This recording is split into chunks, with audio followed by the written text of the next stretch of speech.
Well, I'm finally back in my truck, and you can probably see the difference on the windshield. There used to be a huge chip in here, and when I drop off my truck here, then you see the guy actually attached. I'm pretty impressed that I thought they would lose something, so he attached my what is that, 407 transponder, my Easy Pass transponder, and he even attached my border crossing transponder over here.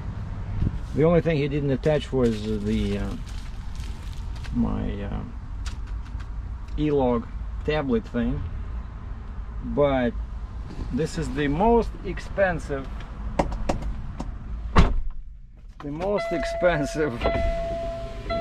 repair I ever had, not just on a Kenworth or a Mag, but on all trucks. This is the most expensive repair. Very, very expensive. So I tried to bargain with them, try to see if they would reduce hours, because of course labor over here. Now, we are in Kitchener or Cambridge, Ontario, Canada, so all amounts I'm gonna quote are in Canadian dollars, and so yeah, so labor was super intensive.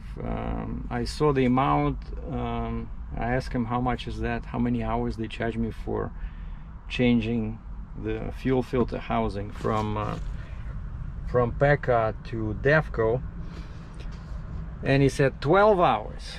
And I'm like, is that normal, 12 hours? And he says, well, honestly, we spent about 30. He says it was a very, very difficult procedure. So, like, as always, you know, if you screw up during the specking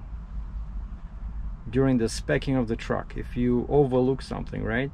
Like, I'm positive 150% that this Davco option, if I spec my truck with it, it would cost, I don't know, maybe like 50 bucks more, you know, or pretty much nothing. It's kind of like, I always think about the like axle ratio. Axle ratio is the biggest example, right? So it doesn't cost you anything. They don't care if it's 410 or 391 or 373, but it affects the power at the wheels, right, and the drivability with heavy loads on heels. And if you decide to change the axle ratio after the fact, after you receive your truck, it's super expensive. Like, I did it on my International like 3 times, and I know it can cost anywhere from 2,500 Canadian to 5,000, but it depends on the size of the differentials. Like regular differentials, 40,000 pound tandem, they're much cheaper to replace, to change the axle ratio than the 46 tandems. And I did that on the Mac. I had to, because the Mac wouldn't, you know, pull with 391, so I had to change to 410. So anyway, so yeah, that's why it's expensive, because now you're messing with the original design. And like, look at the amount of parts. Okay, let's go by you know, in the order. So this is Kenworth Truck Centres, Toronto, and this is their branch at in Cambridge. And so we did first off, the basic thing was Class 8 Gold Service Special, and I said I need full synthetic oil. And so I said I need 5 or 0 in the front, the weight of the oil. And so they gave me a Rotella T6, which I requested, 5W40. And you see, so it cost 466 bucks. Pretty much the same as everywhere, especially, you know, this is a very expensive oil. And you see, they drained, replaced oil, replaced fuel filters, grease chassis, inspect transmission fluid level, inspect power steering fluid level, check the torque on the oil pan. Sorry, replace oil filters, top up washer fluid, And actually that's one thing, you know, with the amount I paid them, I want to see if they topped up the washer fluid and the coolant fluid. Inspect drive axle fluid level, inspect drive line U-joints and yokes. Okay, so that was $466.71. Now the next one, replace fuel filter from Pekka to Davco. And of course it's not spelled with an F as in Frank, it's spelled D-A-V-C-O. Removed old filter housing and lines, install new housing, replaced suction side fuel lines. Yeah, so basically the old fuel lines did not fit. Changed plug for preheater, but at least the good news now, the big difference is that even though my previous Pekka, they're saying it was equipped with coolant heat, but they said it was not turned on. You know, it was not working because they said there should be a switch on the dash, and basically somebody screwed up. Like whoever installed that Pekka, you know, it's not like automatic option. It's you're supposed to be able to turn on a switch somewhere here, you know, and to turn on the heat, because of course you don't need it in the summer, right? But I was very surprised when the supervisor told me, he says your Pekka actually had a preheat. You know, when you turn the key and you can wait a few seconds to preheat the element. I did not know about that one. And then he says you actually had a coolant preheat, but he says it was not active. And so now with this one, they plugged it in. So now I have a coolant line. We're gonna climb under the hood in a few seconds after I, you know, calm down a little bit after paying this bill. But so yeah, so there was the text. What he did is only like 3 paragraphs. Plug in coolant lines from P/S of engine passenger side to filter housing, drill out filter base, install sensor, as it didn't have on it, so they install some kind of a WIF sensor that has to be installed, and was on without it installed. We were unable to turn the parameter off. I'm not sure what that is. Drill, fitting and install filter restriction sensor. So this thing, it should still work. Fuel filter. And then secure lines and wiring. Wash engine. Wash engine. Now check this out. So this part, this is where the parts start. Drill bit. Regency Mechanics drill bits. So it looks like they had to buy drill bits. What is that? And all these parts, it's all related to this task number 2, which was the biggest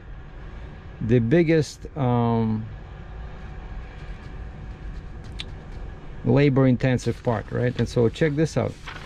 All these are parts. That's why he says they spend about 30 hours, right? Look at this. All these parts, hose, elbow, clamp. So, but what kind of like made me angry a little bit in the beginning, but he did tell me this. He said this Davco housing will cost 1,200 Canadian. And I go to davco.com website, davco.com, and I see that they have an online store. And the same Davco model 382 is listed for $500, right? And I said, well, there's no other option, right? So the guy already ordered it. I said, okay, go ahead, because I thought, you know, there's duties, there's taxes, right? There's freight. But then I look here, so yeah, okay, fuel, the thing was fuel filter water separator with preheat.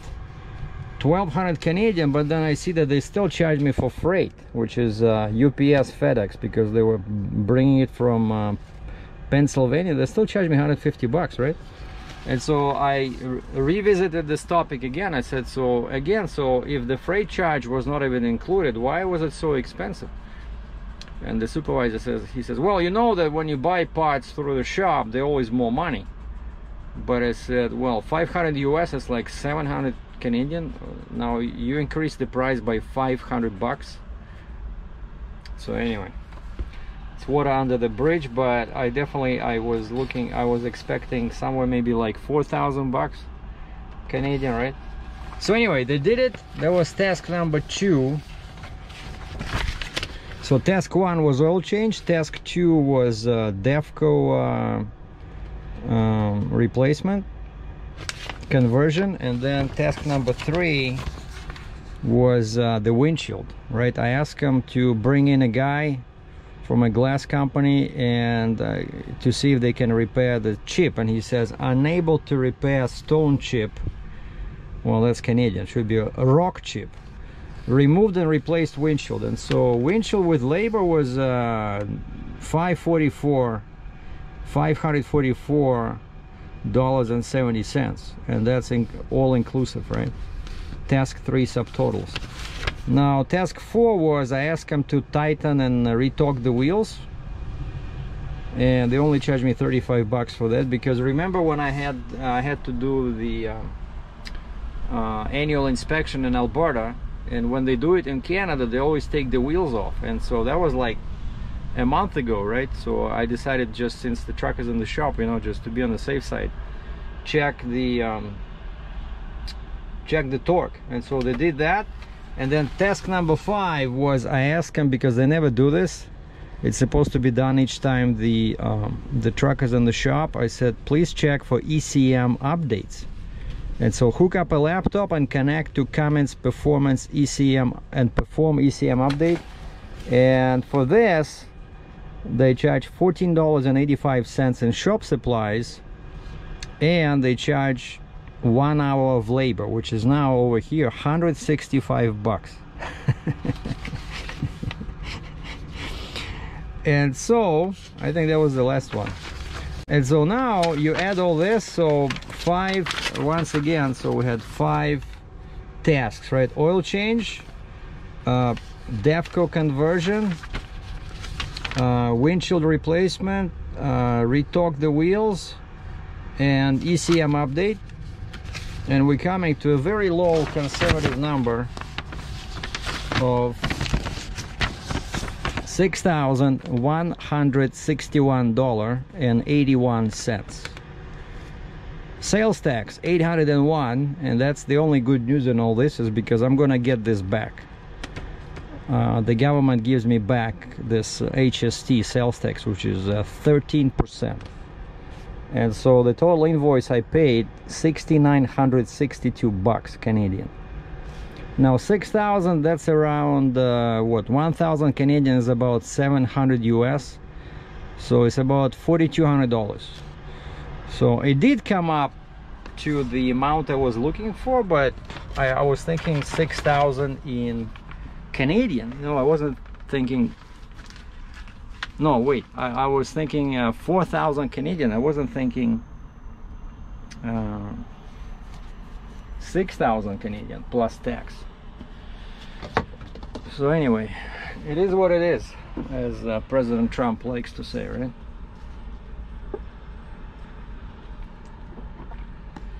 So let's go see under the hood, see if they did top up the washer fluid. I'm really it's just a matter of, you know, like when somebody pays them 7,000 bucks, like, do they bother, you know, adding $2 worth of liquids? That's what I want to know. All right, hold on, where's my key? Okay, my key's over here. And so the plan after this is drive over to Petro, get some diesel, Petro Canada, because now my Amex gives me extra points when I fuel at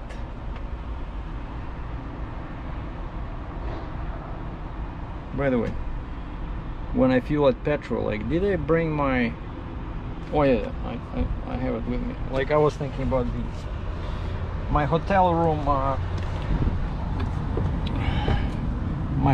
key, because I'm still staying at the hotel for till tomorrow. I'm still waiting for my cab card.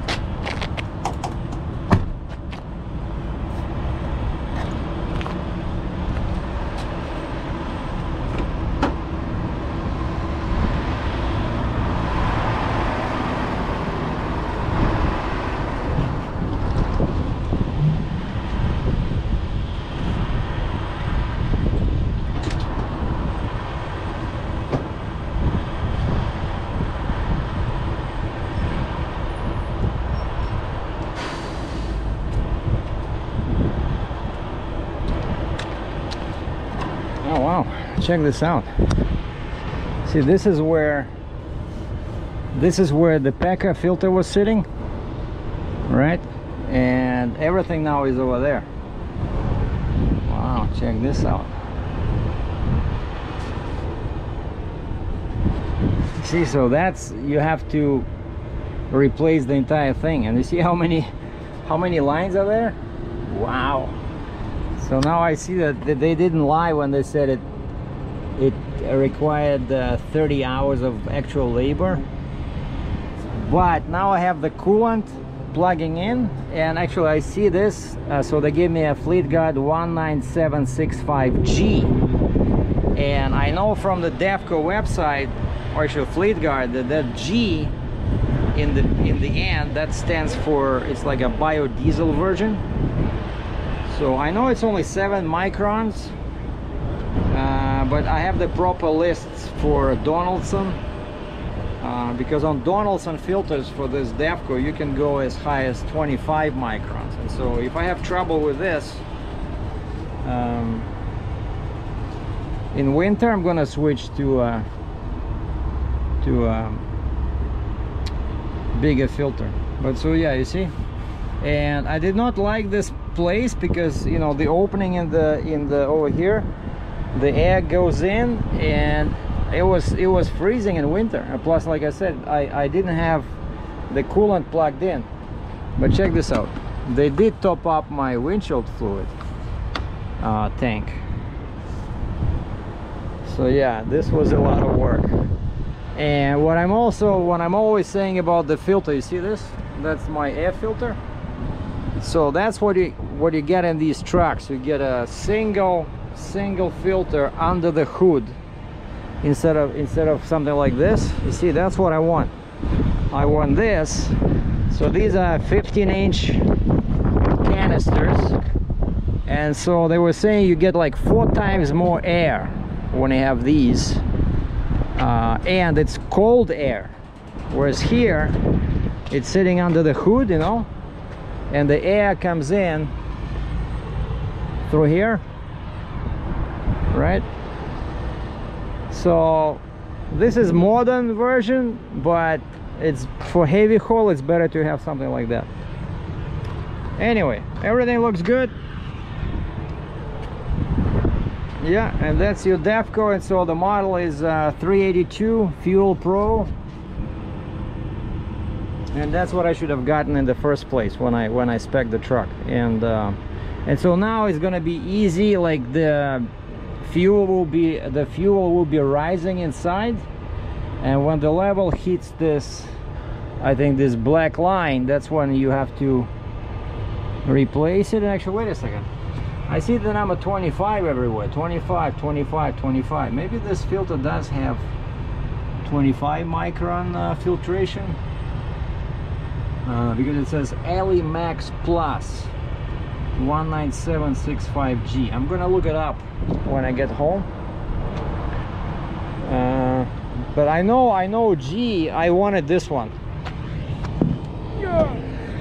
I know that G is, it's better than the one without the G.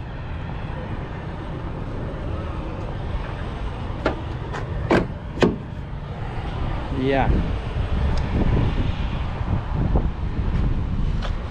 Okay, at least you see, and they did the grease, and so they lubricated the fifth wheel. So now all I gotta do is so the truck oil change. Oh, I gotta check the mileage. 230. Perfect. Because I knew based on my records, I needed to change the oil. And, hold on, let me check here, because I'm pretty sure they asked me for mileage, and I gave them just the arbitrary number. And I asked the girl inside, I said, aren't you gonna go and you know, check like hook up a computer like they do in other places, so you can see the actual mileage? And she says, no, in order for me to book you, I must have the mileage. And I said, basically, I didn't want to walk all the way back, and I said, okay, 00, and she started writing, and I said 00001, and she looks at me like she can see I'm trying to be funny, right? And I said, I don't want to go back. I thought it was your job, right? Like, and she says, I cannot start the file unless you tell me the mileage. And I said, okay, 228759. And she's like, I need the actual one. I said, that's the actual. And so they never checked. They never checked. It was off by almost 2,000 miles. So it's 230846. 230846. So now I do oil change every 40,000 kilometers, which is 25,000 miles. That's what Cummins recommends.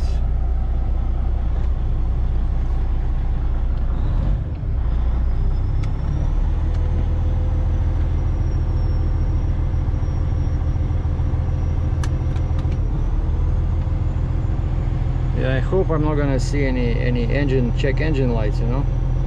Oh wow, I barely have any fuel, and that's why I knew it. That's why I have to go and get fuel. Fuel filter restriction, check this out. It's already at 3.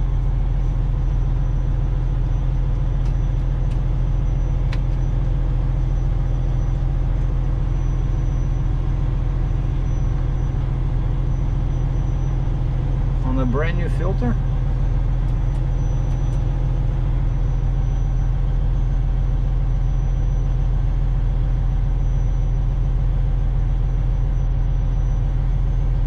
Well,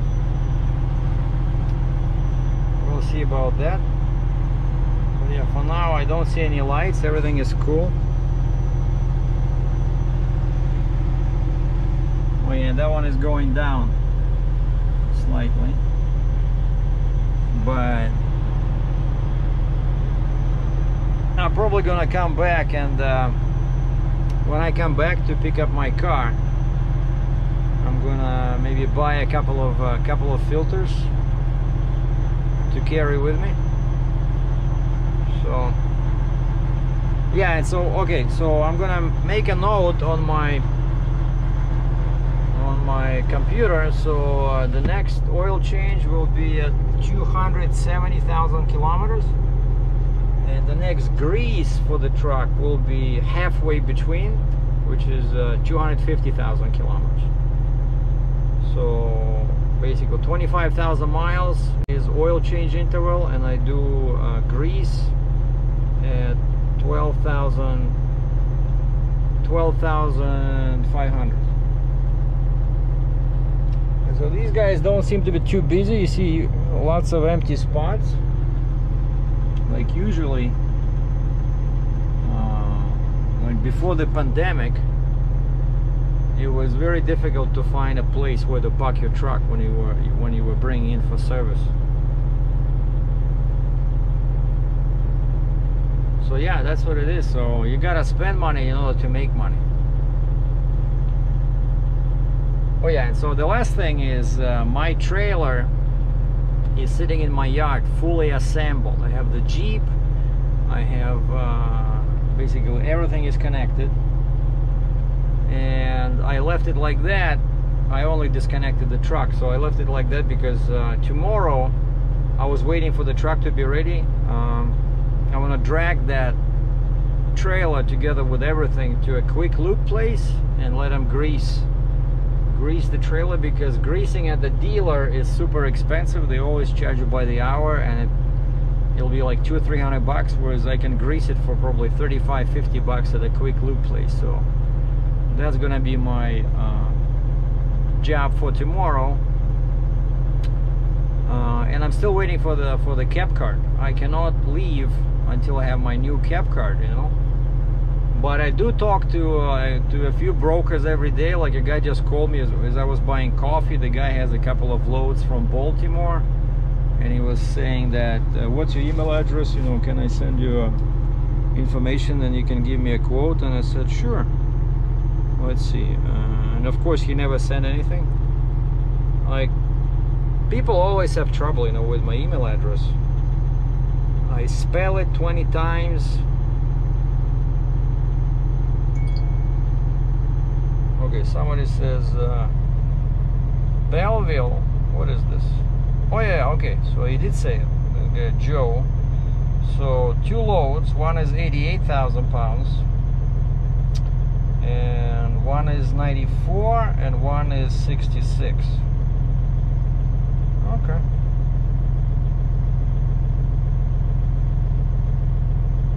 But they're all pretty tall.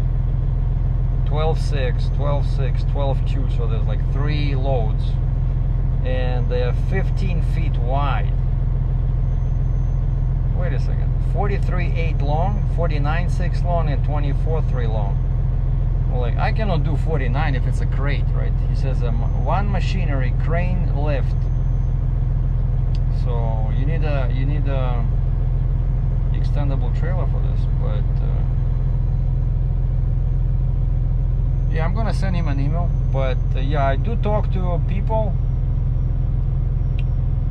a couple of times a day via email or via the phone. So things are moving. So hopefully sometime this week I will get my cab card and I'll be able to start looking for a load in earnest. Thanks for watching.